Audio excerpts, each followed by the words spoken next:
Hello everyone, welcome to episode 2 of the MBTI theory.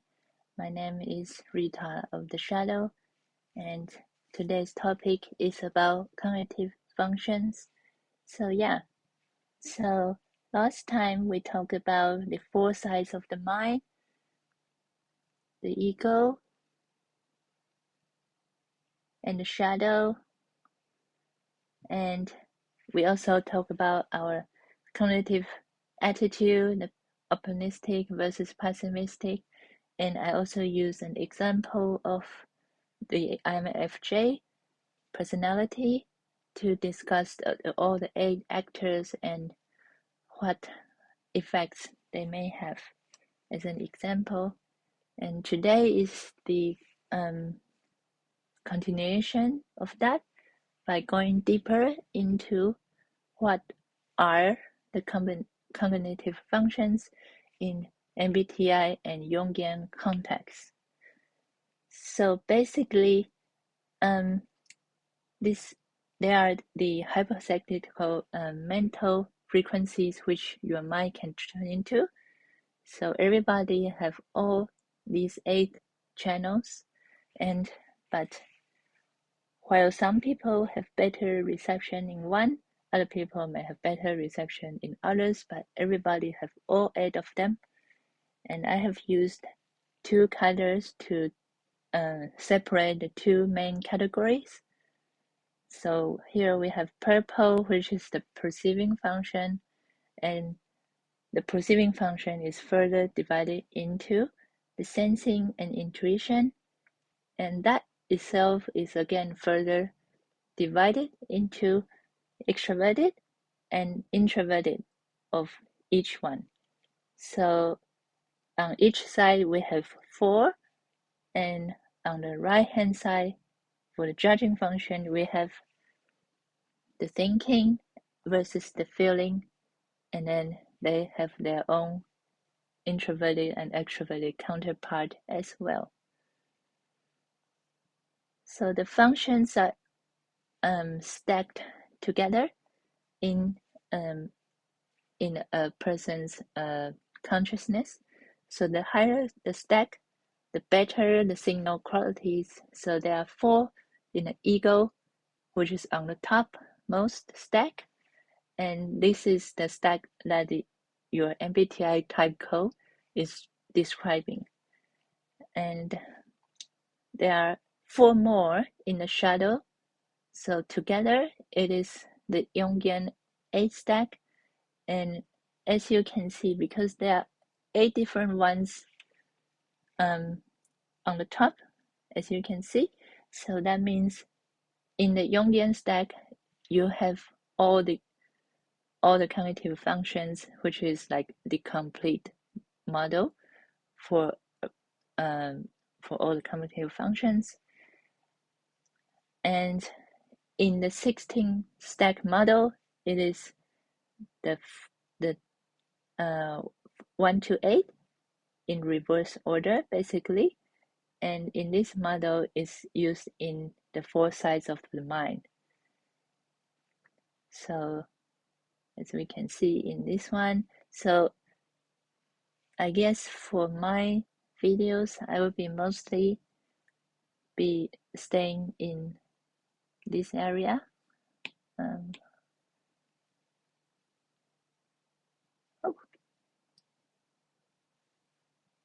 I will be staying in this area the most, so that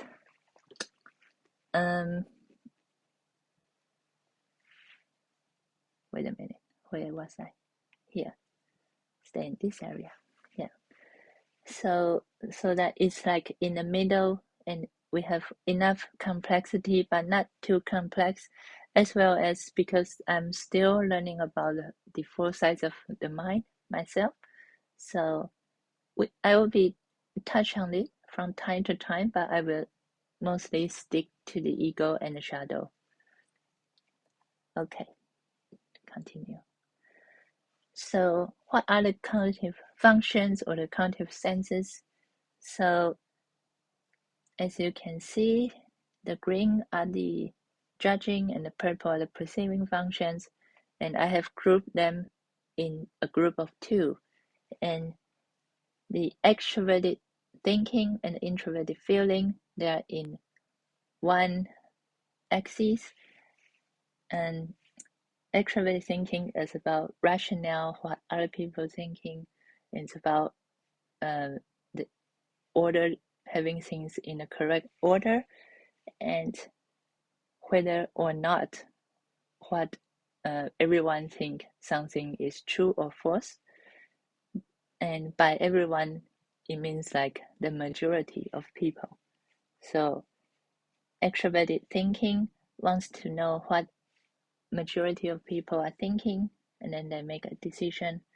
And whereas the introverted feeling is about a person's own morals, what we believe something is good or bad, and our own personal self-worth. And extroverted feeling is about ethics. So whereas extroverted thinking is about what other people think is true or false, extroverted feeling is about whether people feel something is good or bad. Something or someone is good or bad. So it's awareness of what other people's feelings and trying to make other people feel better, essentially, and absorbing other people's feeling. Yes, and yeah. So introverted thinking is about a person's own logic. So what one believes, whether something is true or untrue, true or false. And yeah, it is a very personalized logical system. And as you can see, all the judging functions has some kind of Boolean nature to it. It's like true or false, good or bad. So that's why they are called the judging functions. And the perceiving function, on the other hand, it's about receiving information. So extroverted sensing and extroverted intuition are directed outwards, and they are so the extroverted sensing is a narrowed scope directed outwards, and it is focused on the details of the physical environment. So whether something is true or not true, and whether what other people are doing right now, and what they are doing, and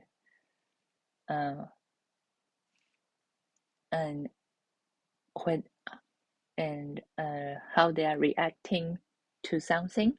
It's like the detailed observation. And introverted intuition is about future, but in this case, it's like about a person's own future. So it's a wide scope that directed inwards. So looking into one's mind, but looking at the big picture. So where I want to be, and what I want to do in the future, and what do I want to achieve. So it's like a person's own willpower and knowing what the person wants to do. And that's introverted intuition. And extroverted intuition, on the other hand, is about metaphysics. So it's also wide scope, but directed outwards, looking at the big picture of the outside environment, what other people want, and what other people are, what other people's future can look like by observing the big picture, like the direction they are heading. So it's, in a sense, introverted intuition is about personal consciousness, and extroverted intuition is about collective consciousness. And introverted sensing is again a detailed scope, and it is directed inwards. So looking into the past, looking at tracing back into a specific past, specific memories, and be keeping self on track. So it's like related to discipline and tradition also. So and duty. So it is a very grounded cognitive functions. So that's why each one of them is related with the element here. So the element is kind of arbitrary, just depends, just like how we feel about these cognitive functions. So introverted sensing is earth, and extroverted intuition is water, because the water can spread very wide, and introverted intuition is fire, because fire is about desire, willpower, passion, and extroverted sensing is the air, because the air is changing all the time, just like the physical environment. So one has to look in details to observe the environment as they change. So and all the cognitive stack is always one pair of purple paired with one pair of green. So you can't ever have only green in one stack, or only purple in one stack. It's always one purple and one green, and you can pick any two, but it has to. So if you pick extroverted thinking, then it always comes with introverted feeling. And if you pick introverted sensing, it will always come with extroverted intuition. So that's why they are in an axis, and they are kind of in a bundle. So that's why I put them in a box, and also use physical proximity to build that association into your mind. And yeah, and the order is different, but they always come in a group on the same axis. So here I have two examples. One is NI. So if you pick NI, it comes with SE.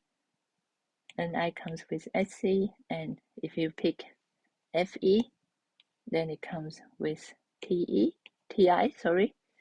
So here you have the INFJ. Oh, you can't see. Why did I always do this? INFJ. Okay. So on the other hand, if you pick FI,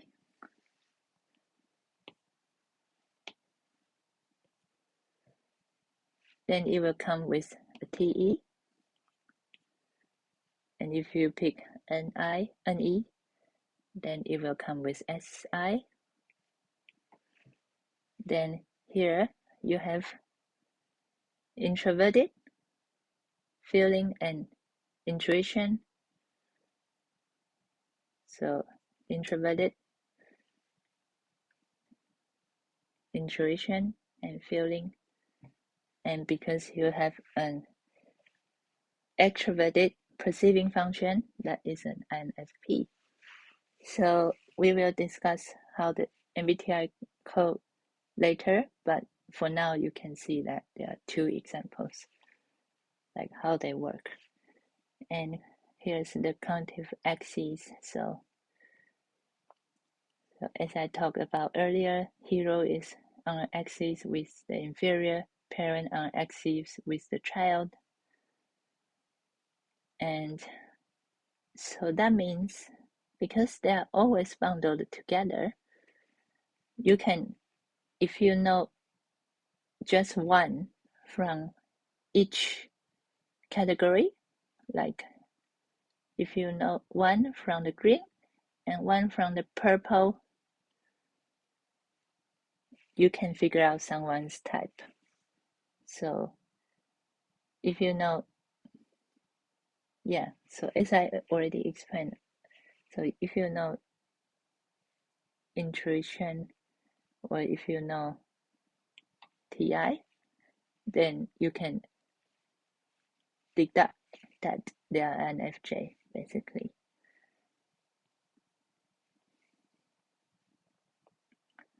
But you have to know which position they are in, so otherwise there could be other combinations still. But anyways,